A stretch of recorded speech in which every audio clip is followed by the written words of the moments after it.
Salam saudara diberkati oleh Tuhan. Hari ini saya Dr. Peter Ota, Ketua SDT Victory Cibubur, Jawa Barat, ingin memberikan tutorial tentang cara penulisan 22 konsonan bahasa Ibrani. Nah, saudara, Alkitab kita ini ada 66, 39 perjanjian lama dan 29 perjanjian baru. Ada 3 bahasa yang digunakan di situ. Yang pertama adalah bahasa Ibrani, hampir di seluruh perjanjian lama, dan bahasa Aramaik. Contoh Abba, Dorcas itu bahasa Aramaik, dan bahasa Yunani di keseluruhan perjanjian baru. Nah, saudaraku, bahasa Ibrani itu juga mengalami perkembangan. Nah, dibagi dalam 3 perkembangan. Yang pertama adalah disebut dengan Paleo-Hebrew. Paleo-Hebrew adalah bahasa Ibrani kuno yang dipakai di zaman kerajaan Israel atau di zaman Musa, di zaman Daud, dan zaman sebelum Yesus. Yang kedua adalah Hasmonean Hebrew atau bahasa Ibrani yang dipakai di zaman Makabe. Makabe itu kurang lebih 350 tahun sebelum Yesus. Lalu yang ketiga adalah Herodian Hebrew, yaitu dipakai di zaman Herodes atau di zaman Yesus, di zaman perjanjian baru yang sekarang ada di negara Israel. Saudaraku, saya perlu informasikan bahwa selain saya belajar bahasa Ibrani di 3 jenjang, itu S1, S2 dan S3, saya juga oleh anugerah Tuhan belajar bahasa Ibrani di Israel setiap kali saya membawa tur ke sana. Nah, saudara-saudara, mari kita belajar cara menulis bahasa Ibrani yang praktis dan gampang. Saudara, bahasa Ibrani itu terdiri dari 22 konsonan, ada 2 huruf silent letter. Jadi, Bapak Ibu perhatikan supaya gampang memahaminya. Kita mulai dari huruf pertama. Huruf pertama disebut dengan huruf alef. Cara menulisnya gampang. Ya, itu alef. Alef itu bukan huruf A, huruf B, atau huruf apapun. Tidak konsonan, tidak vokal. Nanti saya akan menjelaskan di tutorial berikutnya. Nah, huruf alef ini disebut dengan silent letter. Tidak berbunyi apabila tidak ditambahkan vokal. Diterjemahkan ke Indonesia adalah koma keluar atau sama dengan huruf yod. Ini nilainya 1, diterjemahkan sama dengan A. Ya, alef. Yang kedua adalah bet. Cara tulis bet adalah ini tidak lancip ya, agak bulat. Ini huruf B, nilainya 2. Yang ketiga atau berikutnya adalah bet gimel. Cara tulis gimel adalah seperti tongkat, agak miring, lalu turun. Ini huruf G, nilainya 3. Jadi kita sudah bisa ucap alef, bet, gimel. Lalu huruf berikutnya dalet. Dalet ini lancip. Lancip, lihat dikit turun. Ini huruf D, nilainya 4. Lalu berikutnya adalah huruf H. Ini huruf kelima. Perhatikan seperti dalet juga. Ada tongkatnya seperti tiang tawang, tapi tidak nyentuh atas. Ini huruf H, nilainya 5. Kita sudah bisa ucapkan alef, bet, gimel, dalet, H. Nah, berikutnya setelah huruf dalet, kita perhatikan adalah huruf H, lalu huruf faf atau huruf waw, yaitu kecil ya. Ini huruf W atau V, nilainya 6. Lalu berikutnya adalah huruf sayin. Sayin, tapi perhatikan ya, sayin ini huruf S, 7.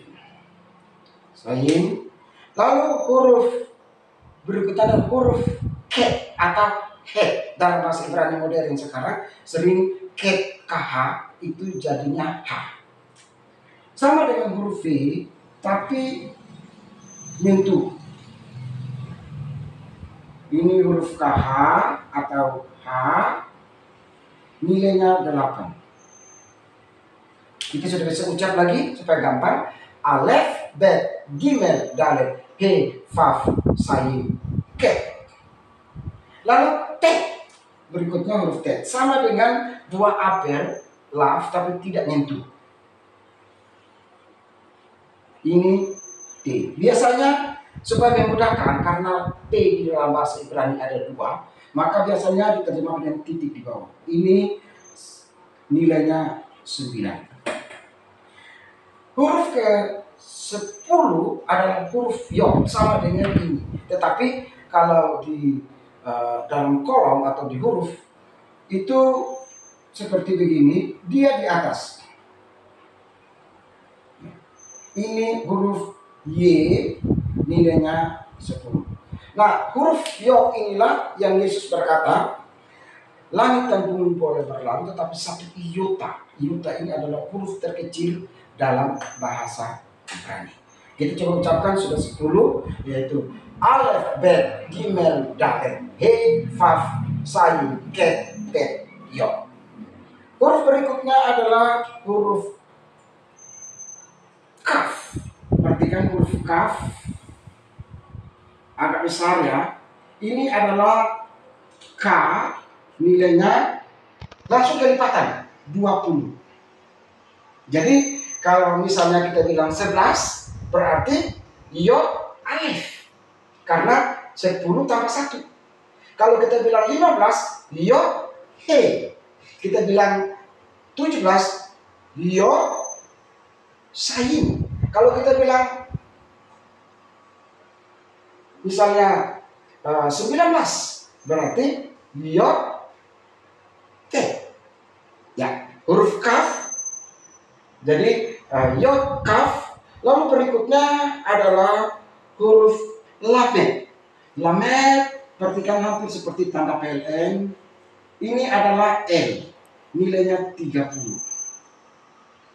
Setelah huruf Lamed, huruf Mem, seperti topi. Topi, ya. Ini M, nilainya adalah 40. Setelah huruf M, huruf Nun. Nun itu seperti Kaf, tapi lebih kecil. Yaitu, Bapak Ibu perhatikan,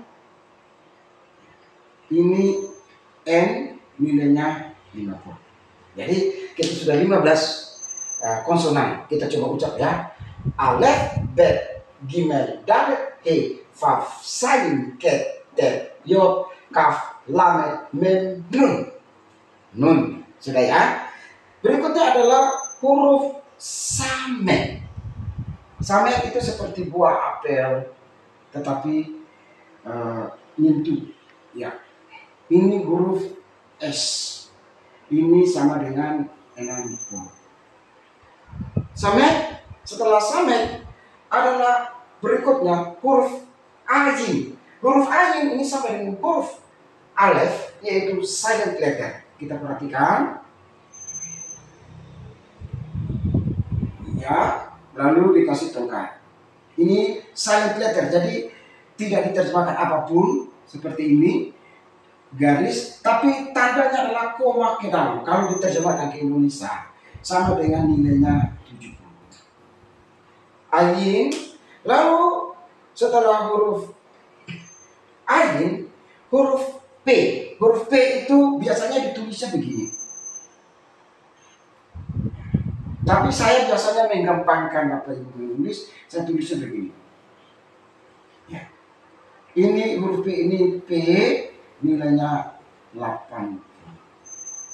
Setelah huruf P, lalu huruf Sade. Sade ini sama dengan Ayin, tapi dia miring ke kanan. Ingat, bahasa Ibrani itu harus tulisnya tidak boleh putus. Sade ya. Ya. Tongkat. Ini biasanya diterjemahkan dengan TS. Tapi di Ibrani modern sekarang, saya di sana sering kalau ngomong dengan mereka, itu huruf sade itu seperti S. Jadi saya kasih straight ya, S. Nilainya 90. Ya. Sade. Lalu huruf berikutnya huruf kof, huruf ki. Huruf ki itu seperti huruf P tapi tidak nyentuh. Kof. Ya, ini huruf ki tetapi tidak, nilainya 100. Lalu huruf berikutnya adalah huruf res atau resi ya. Res, cara tulisnya ini Bapak Ibu, ini seperti B tapi nggak ada kakinya. Tapi perhatikan, ya res. Ini R, ini langsung naik kelipatan menjadi 200. Jadi kalau kita bilang 110 berarti kof yod. Kita bilang 150 berarti kof nun. Kita bilang 100, ya kan? 100 berapa? 30 kof lamet. Ya, kita sudah bisa ucapkan sampai ke huruf yang ke 20 ya, yaitu alef, bet, gimel, dalet, he, faf, sain, te, yod, kaf, lamet, mem, nun, samet, ayin, pe, sade, kof, res. Masih dua huruf lagi. Yang pertama disebut dengan huruf sin. Sin ini ada dua jenis, yaitu titik kanan dan yang kedua adalah titik kiri. Ini kalau titik kanan diterjemahkan dengan SH, kalau diterjemahkan S tetapi ada straightnya begini. Sehingga kata shalom, contohnya shalom, maka sha, lalu ada lamet, O panjang, mem akhir. Nanti kita akan belajar sufiks. Setelah huruf sin atau SH atau S dengan tanda kruis di atas, maka huruf terakhir adalah huruf taf atau tau. Diucapkan dalam bahasa Inggris adalah taf atau biasa di Indonesia adalah taf. Ini Bapak Ibu perhatikan cara tulisnya hampir sama. Ya, bikin dulu keres, baru bikin kakinya. Nah ini huruf TH atau T. Jadi bisa TH atau T. Ini tadi dari 200, ini nilainya 300, ini nilainya 400. Nah, kenapa TH atau taf dibedakan dengan mana? T.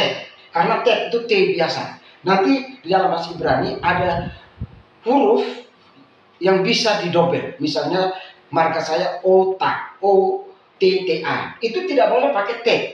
Tidak boleh pakai tau, harus pakai T. Karena ini adalah huruf yang tidak bisa didua kalikan atau double dua atau disebut dengan dages lene, sehingga harus pakainya T. Nah, jadi saudara-saudara, kita sudah ketemu 22 konsonan. Saya ucapkan ulang ya, supaya ini perhatikan. Alef, bet, gimel, dalet, he, waw, sain, ke, te, yod, kaf, lamet, mem, nun, samet, ayin, pe, sade, kof, res, sin, tau. Ada 22. Nah, dari 22 ini, bahasa Ibrani kita sudah perhatikan bahwa ada disebut dengan alef dan ada disebut dengan ayin yang disebut dengan silent letter. Fungsi alef dan ayin ada 3. Yang pertama, alef dan ayin itu adalah sebagai konsonan atau huruf pertama apabila sebuah kata dimulai dengan vokal. Contoh, kata akan. Kalau di Indonesia menulis kata A dahulu vokal bisa, tapi di Ibrani tidak bisa karena rumusnya adalah konsonan vokal dan seterusnya. Maka harus dilihat tandanya, apakah ini alef atau apakah ini ayin. Ya, ini alef tandanya karena koma ke dalam, ini koma keluar, ini koma ke dalam, maka pakai ayin. Itu fungsi pertama. Fungsi kedua dari alef dan ayin adalah menyambungkan atau penghubung antara vokal dan vokal. Contoh, pulau. Di Indonesia kita bisa tulis A dan U, itu bisa sambung. Di Ibrani tidak bisa, karena rumusnya tadi adalah konsonan vokal, konsonan vokal. Sedangkan ini konsonan vokal, konsonan vokal, vokal. Maka bagaimana caranya? Alef dan Ain sudah diberikan oleh Tuhan bahwa akan menghubungkan antara vokal dan vokal. Jadi begitu hebatnya bahasa ini. Bahasa yang profetik sekali, bahasa yang agung sekali, dan bahasa yang sangat mulia. Jadi di sini bisa kita tulis dalam dua bentuk. Jika menggunakan alef, maka ditulisnya di sini, di antara A dan U. Kalau menggunakan ayin, maka di antara A dan U dikasih tanda ayin. Itu fungsi yang kedua. Fungsi yang ketiga adalah pengucapan alef itu lebih panjang vokalnya. Kalau ayin lebih pendek. Contoh, Peter, Ota, O itu karena pendek, maka memakainya ayin, Ota. Kalau seandainya saya bilang umpamanya, U-nya panjang, maka saya menggunakan alef. Jadi Tuhan kasih dua silent letter ini fungsinya adalah untuk lebih panjang, dan ini ucapan vokal lebih pendek. Nah, saudaraku, inilah 22 konsonan dan fungsi alef dan ayin. Kita akan masuk lagi dalam tutoran berikut, yaitu huruf sufiks atau huruf akhir. Misalnya kata akan, n. N ini adalah bagian terakhir dari kata a, k, a, n. Jadi ini harus menggunakan nun akhir, nun sufiks. Nanti ada 5 huruf sufiks, yaitu kata kaf sufiks, mem sufiks, nun sufiks, t sufiks, dan sade sufiks. Nanti itu pada tutoran berikut. Jadi saya ucapkan ulang lagi 22 konsonan, yaitu alef, bet, gimel, dalet, he, faf, sayun, ke, te, yod, kaf, lamet, mem, nun, samet, alif, pe, sade, kof, res, sin, ta. Itu 22 konsonan. Dan berikutnya terakhir adalah ada alef dan ada ayin, adalah silent letter. Fungsinya ada 3. Yang pertama adalah sebagai huruf pertama apabila sebuah kata dimulai dengan vokal seperti ini. Lalu sebagai penghubung antara vokal dan vokal, yaitu menggunakan alef atau ayin. Dan yang ketiga adalah alef untuk pengucapan vokal yang panjang dan ayin untuk mengucapkan vokal yang pendek. Tuhan berkati, kiranya ini menjadi berkat bagi kita semua. Masal tov, masal berkah. Salam.